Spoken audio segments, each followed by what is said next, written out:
Morning.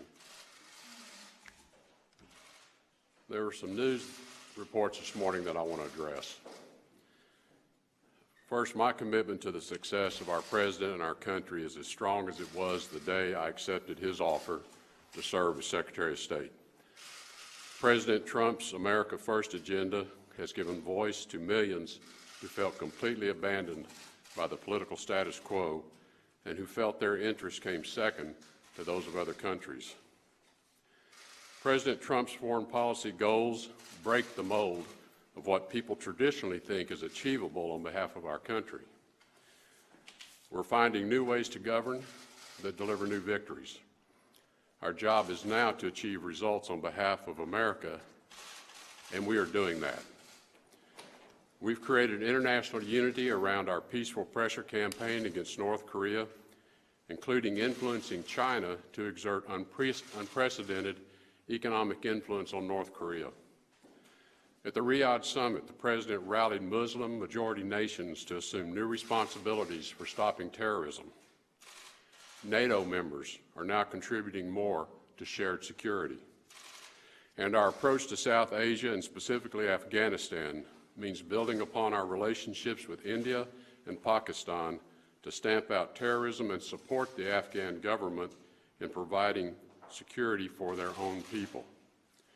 And ISIS's fraudulent caliphate in Iraq and Syria is on the brink of being completely extinguished, thanks to an aggressive new strategy led by the President.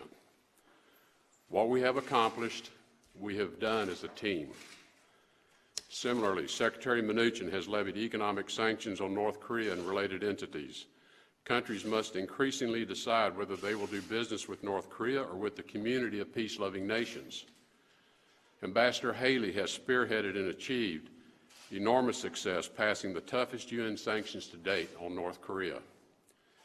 General Mattis and I communicate virtually every day, and we agree that there must be the highest level of coordination between our diplomatic efforts and our military efforts.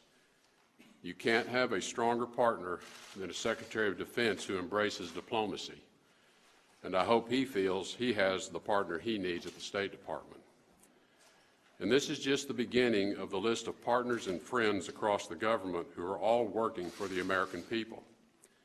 There's much to be done, and we're just getting started. To address a few specifics that have been erroneously reported this morning. The Vice President has never had to persuade me to remain as Secretary of State because I have never considered leaving this post. I value the friendship and the counsel of the Vice President, and I admire his leadership within President Trump's administration to address the many important agendas of President Trump, both from a foreign policy perspective and a domestic objective. Let me tell you what I've learned about this President, whom I did not know before taking this office. He loves his country. He puts Americans and America first. He's smart. He demands results wherever he goes, and he holds those around him accountable for whether they've done the job he's asked them to do. Accountability is one of the bedrock values the President and I share.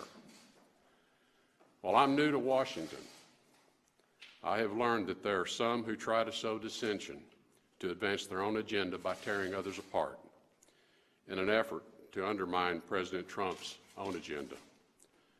I do not, and I will not operate that way, and the same applies to everyone on my team here at the State Department.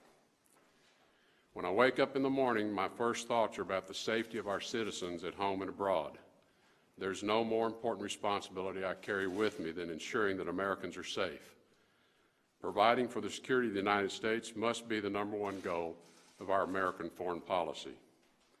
President Trump and his administration will keep moving forward as one team with one mission, doing great things for the United States of America to make America great again. Thank you.